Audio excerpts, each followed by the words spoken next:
Hello guys, magandang gabi sa ating lahat. Kapayapaan ng Diyos sa ating lahat. May board na naman tayo dito guys na i-repair. Subukang i-repair. Yan, carrier ito guys na window type. Subok tayong mag-repair guys kung mapagana natin to. Ang error nito E1 error ito guys. Subukan natin i-repair. Yan, sakit sa ulo to guys yung mga ganitong board carrier na window type. Yan, tingnan natin ha. Walang power ito eh, dead set siya, dead set. Dead set guys. Yan, tingnan natin to ha, matsambahan natin o hindi. Turo ko guys yung ano nito, kung bakit siya nagde-dead set. Kasi may shorted to, guys, sigurado yan. 100% ang shorted nito meron. Yan, tingnan natin guys. Yan. Okay, tanggal muna tayo ng mga tornilyo. Yan, tigas, lumikit na yung ano guys, oh, lumikit na yung, meron pa palang isa. IPM. Yan, yun, ayun guys. Tingnan natin, oh, tingnan natin. Dead set ito, walang power. Yan, unang i-testing natin dito. Ano ba to? Pumasok. Testingin natin yung ano, pag walang power guys, testingin natin yung fuse. Dito lang guys, oh, itong line at saka neutral nya, yellow at saka itim. Ito, testingin natin to. Ayan guys, meron na kagad tayong, dito pa lang nalalaman na natin na may shorted ng ating primary. Yan, primary yan guys. Dito pumunta yan, oh, sa ating diode. Dito yan sa gitna. Yan, dalas naman ito, itong MOSFET nya or IGBT. Ayan, oh, shorted ang IGBT nya. Shorted guys, IGBT. Putulin ko yung ano nito ha. Putulin muna natin yung isa o dalawang paa. Tingnan natin kung matanggal ang kanyang short dito sa ating diode. Ayan, nawala na guys. Nawala na yung shorted nya, oh. Yan, mag-diode tayo. Meron pa guys, shorted ang kanyang diode. Sira na rin to guys, oh, itong diode nya. Itong diode na to guys, sira na to. Ayan, oh, yan yung diode na to. Yan, ito shorted talaga to. Ayan, oh, shorted na. Pero itong diode nya na isa, good pa naman. Dito pa lang guys, may ma-reading pa rin tayo dito sa easy line nya, dito sa line neutral, low at itim at saka yellow. Yan, meron tayong marireading yan. Ayan guys, oh, primary guys sa ating mga tropa natin dyan. Subukan natin putulin tong primary nya kasi wala na yung dito tayo sa secondary ng capacitor. Tingnan natin to, good naman. Tingnan natin. Okay. Tingnan natin ha, putulin ko to ha kung mawawala yung diode. Yan, pinutol ko na tingnan natin kung mawawala yung short dito. Dapat mawawala to guys. Yellow, itim. Yan, wala na siya wala nang shorted ang kanyang. Yan, wala na. Ibig sabihin ito lang ang shorted nya. Ito. Ayan guys, meron Breaktarin ko ha. Ayan, meron kita ba? Tuling ko na nga to. Yan, turo natin paano, sa mga baguhan lang ito guys ha. Turo lang natin paano mag-test ng diode. Ito yung primary nya, easy.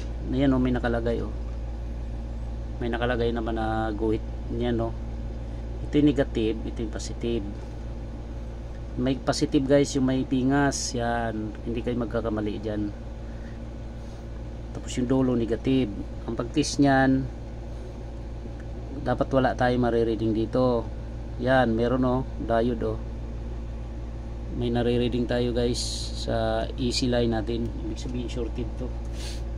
Shorted ang ating diode. Tsaka yung ating ito IGBT to.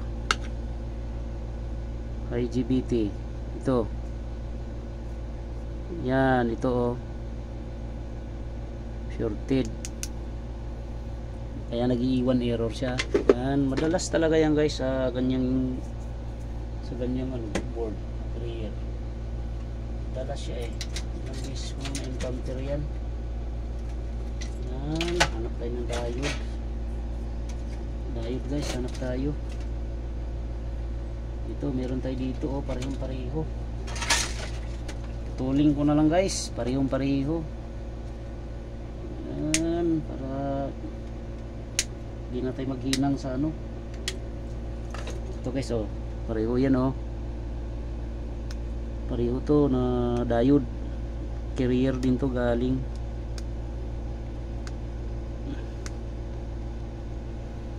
Yan, okay, yun,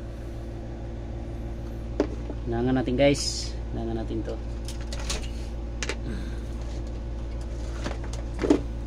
Yan, tingnan nyo na maigi to guys sa ating mga tropa dyan, mga baguhan. Yan, share lang tayo sa ating mga kunting kaalaman para naman maibahagi natin sa iba kahit kunti. Yan, maano natin yung kaalaman natin, maibahagi natin. Yan,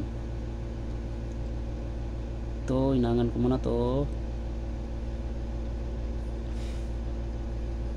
Iba kasi ako magano guys, mag hinang ng ganito. Di ko na binubunot. Pwede naman din na bunutin, pwede rin bunutin. Sa inyo yan guys, kung saan kayo komportable. Sa akin kasi okay na ako sa ganito basta mahinang mo lang siya na maayos. Yan, okay na siya, safe na siya. Yan, okay, ganyan. Yan natin to, lusog lang natin konti. Yan, tapos mamaya guys saksak natin to. Tingnan natin kung magpa-power siya. Dapat mag-power yan. Pag di nag-power, ibig sabihin sablay. May hanapin pa tayo dyan. Hanap pa tayo ng yung possible na sira. Ganun lang naman guys sa pag-repair. Hindi naman agad-agad natin mabuo talaga. Yan, ito kailangan mag-double check kayo nito sa mga hinang. Kailangan mahinang niya ng maayos. Maiksi kasi yung diode guys eh. Paay. Hinahoy ko lang din kasi yan. Kaya ganito lang ginawa ko. Yan. Tapos yung ating IGBT.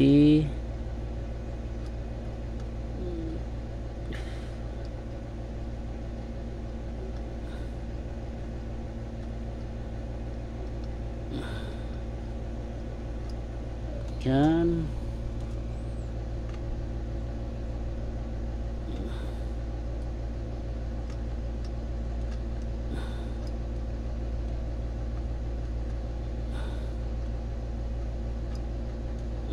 Yun.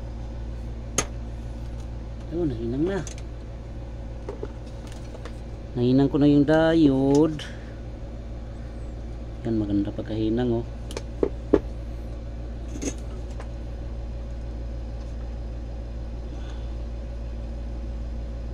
Yan, may babaw siya, kailangan ingatan natin yan, madikit sa heatsink. Ayan. Next, IGBT naman tayo. Ito, tingnan natin to ha. Hanap muna ako nito guys, IGBT. Yan.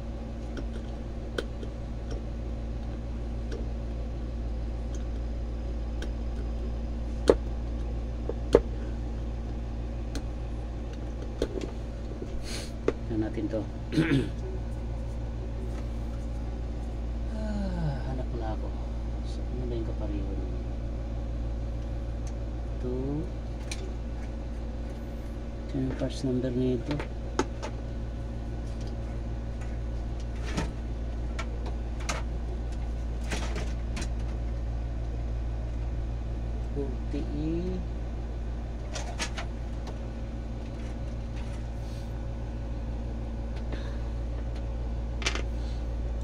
Hanap muna ako guys.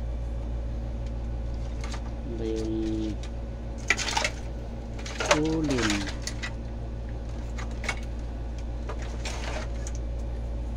Saan ba yung ginamit kong ilang hanap muna ako ha. Ito guys, meron tayo nakuha oh. Tingnan natin to.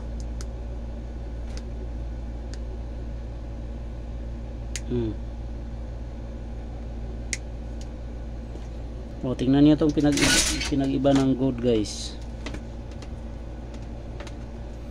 Ito, nakadayod tayo. Wala. Yan, meron. Baliktarin natin. Wala. 2.3. Yan.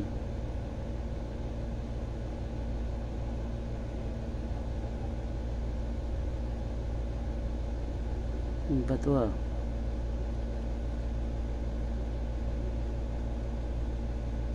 One 0.5.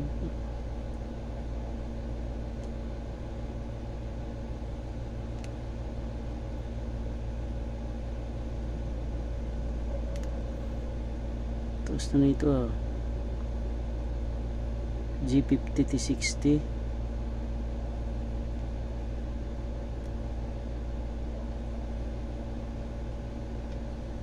1.2.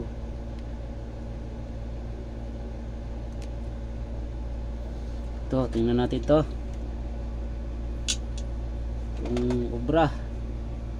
Cobra siya. Ito, inangan muna natin. Yan.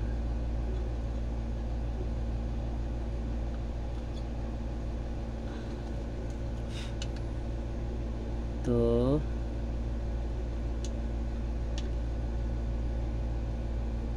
Kailangan maayos ang hinang guys. Hindi pwede yung hinang na ano ha. Na wag natin barabarahin. Kasi mahirap. High voltage ito. Dapat maayos ang hinang. tingnan natin kung tabingi. Yan, tingnan natin kung pantay dito sa butas. Ayan, malayo siya oh. Ito pwede na rin, kunting tulak lang. Okay, ito hinangin natin maigi guys, hindi pwede yung hinang na ano lang na basta dumikit. Ayusin natin para safe ba, safety yung ating board, pati yung ano, yung paghinang natin.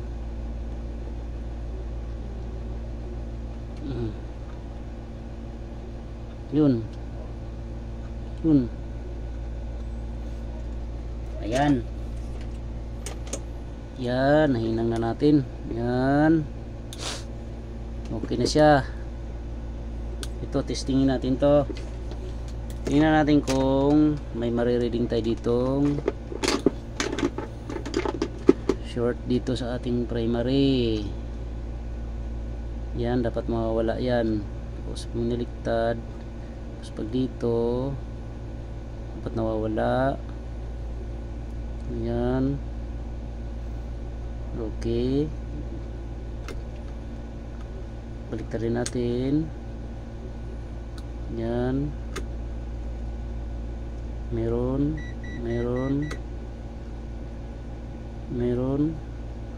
ito, meron. Yan, tapos dapat meron to, meron. Pag binaliktad natin dapat wala to, mawawala yan. Yan, wala. Okay, sa tingin ko wala na. Secondary, okay, binaliktad. Yan, mawawala dapat yan. Yan, okay guys, testingin natin ha. Tingnan natin kung mag-power to. Tingnan natin guys kung sasabog. Yun, tingnan natin to.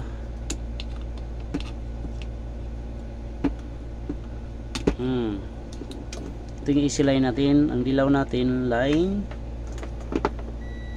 Tingnan muna natin kung magpa-power to guys. Sana matsambahan to guys, para meron tayong pambili ng ano, pambili ng bigas, 1 kilo. Yan, tingnan natin guys. Fire in the hole. Yun, ayun, nag-power guys oh.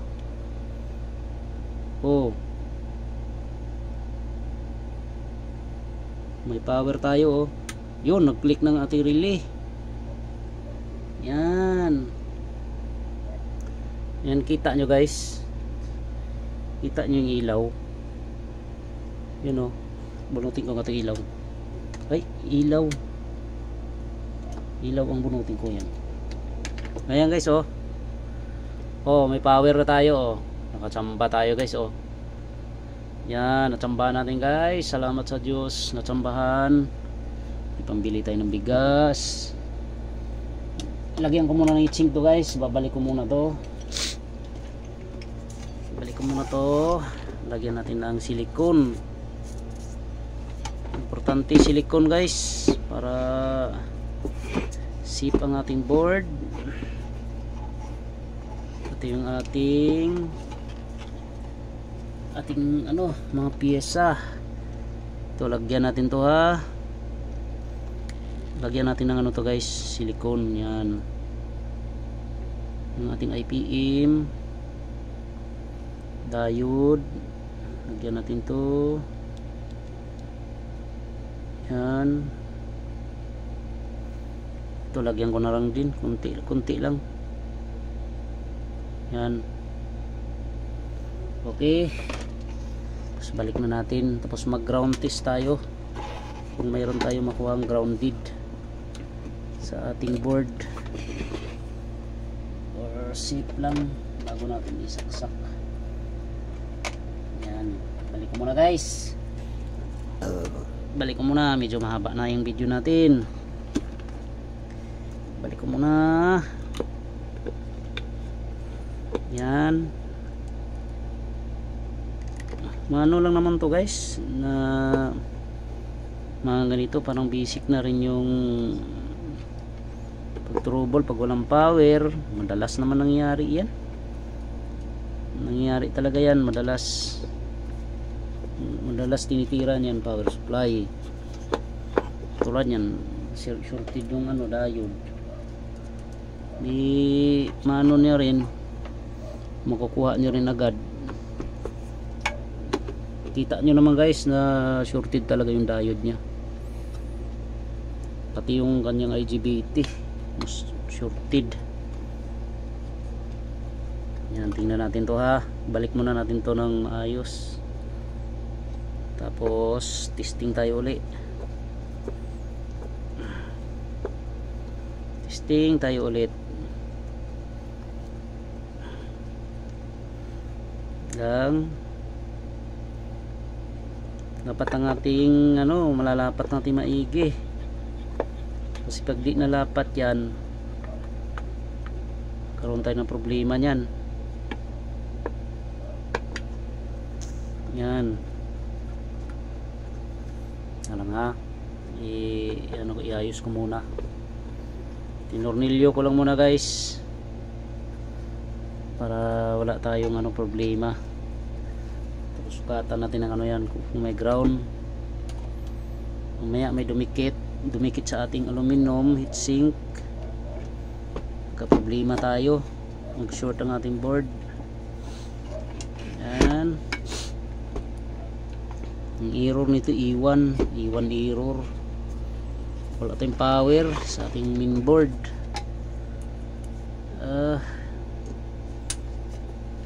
Nakachamba tayo guys. Okay, i-ano natin ulit, saksak ulit guys ha. Bago yon, syempre mag ground ano muna tayo, tingnan natin kung may ground yung ating IPM, yung hininang natin guys. Dapat wala tayong marireading dyan na ground. Yan, wala naman. Ito yung hininang natin guys kanina, diode. Okay, wala naman. Yung IPM wala naman guys. Okay, saksak natin, saksak natin ulit. Fire in the hole. Yun, power nya guys oh. Yun, may power oh, power. Iyan o tayo, dumaan kasi tayo ng valve, kaya medyo mahina yung ating ano. Ito guys ha, bunutin ko yung ilaw ha, yan, para makita nyo na nag-success yung ating pag-repair ng power nya. Iyan naman na natin, iantayin natin mawala yung power nya. Yan o, nagbe-blink. Yan, okay, tingnan natin guys. Yun, ayan guys oh, yan, may power na tayo. Mag-click ang relay nito. Yun, mag-click na oh. Yan, ibig sabihin yan, okay na yung ating power supply. Yun, salamat sa Diyos guys, at nakachamba. Yan, sana may nakuha yung idea yung ating mga tropa, na pag iwan error, pag walang power ang ating board, iwan yan, ilalabas na error yan. Pero hindi lahat ng iwan guys ay yun ang problema ha, iba-iba yan. Pag nag-iwan ng inyong board tapos may power, hindi yun ang problema, yung pinalitan ko na IGBT. Maaaring dito yan, i-check nyo ito guys oh, mga resistor, yung mga diode na yan, resistor, diode, papunta rito sa ating optocoupler. Yan dito, mga diode nyan, mga resistor, i-check nyo yan guys. Yan, okay, salamat sa Diyos, ingat tayong lahat. Bago ka pa sa aking channel, subscribe naman aking channel, at share nyo na rin guys at comment na rin kayo guys. Salamat sa Diyos, ingat tayong lahat.